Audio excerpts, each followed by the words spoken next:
आज मुनाफा और शोषण की वो जो गति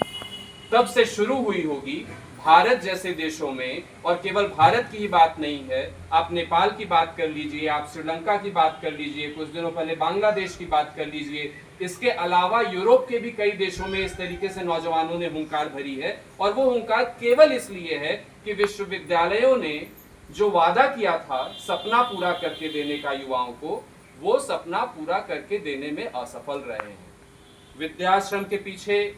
लोक विद्या जन आंदोलन के पीछे जो वैचारिकी है, वो सपनों के फेल हो जाने को पहले से पहचान रही थी, और इस वजह से 90 के दशक से ये तमाम कवायद चल रही है। इसके अलावा दुनिया में ऐसी और धाराएं हैं जो पहले से ये बात पकड़ रही थी कि आगे चल करके ये जो विश्वविद्यालयी पूरी संरचनाएं बनाई गई हैं और ये वादा किया गया है कि शिक्षा की और ये जो विद्या की इजारेदारी का जो ढोंग रचा गया है कि जो भी विद्या है वो इन्हीं चार दीवारी के भीतर है, ये आगे जाकर के असफल होना ही होना। आज किसी और तरीके से जंतर मंतर पर ये सामने आया, जो एकता भी कह रही थी कि जो मुख्य आयोजक थे उन्होंने कोई मौका नहीं छोड़ा ये कहने में कि वो किस तरीके से बॉस्टन से आए हैं, वो किस तरीके से कैम्ब्रिज से आए हैं, वो किस तरीके से दुनिया के नामचीन विश्वविद्यालयों से आए हैं, और इसलिए इस आंदोलन पर सवाल नहीं उठाया जाना चाहिए। लेकिन अच्छा लगा ये देख करके कि 10 से 15 दिन बीतते न बीतते उस आंदोलन में वैसे लोग भी शामिल हुए जो आंख में आंख डाल करके ये कह सकने की क्षमता रखते हैं कि बॉस्टन, कैम्ब्रिज या for that matter Kashi Hindu विश्वविद्यालय जैसे संस्थान ही वो संस्थान है जिसने दुनिया को उस दोराहे पर आज खड़ा करने का काम किया। इसमें वो लोग भी शामिल हो पाए। कल खुशकिस्मती से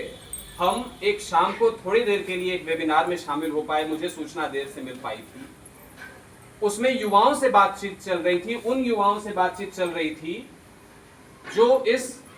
जंतर मंतर के आंदोलन में पहुंच पाए।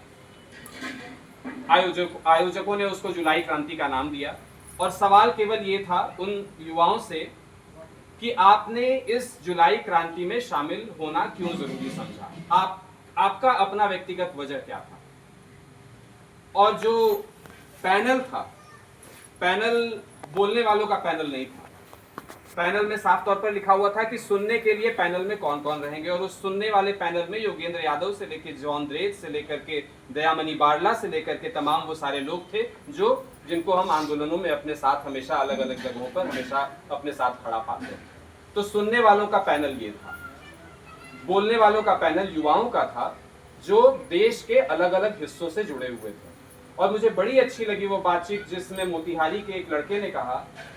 कि मैं एक ऐसे इलाके से आता हूं जहां 12 तक पढ़ लेना तो एक फॉर्मूले के तहत हो जाता है कि चलो ठीक है, हर साल हर बदलते कैलेंडर के साथ हम नए क्लास में प्रोन्नत हो जाएंगे, और उस तरीके से हम 12 पहुंच गए। 12 के बाद हमारे इलाके में तो कोई ये बोलने वाला भी नहीं होता कि वो सपना जो तुम्हें विश्वविद्यालय ने दिखाया हुआ है वो कौन सा विषय पढ़ लेने से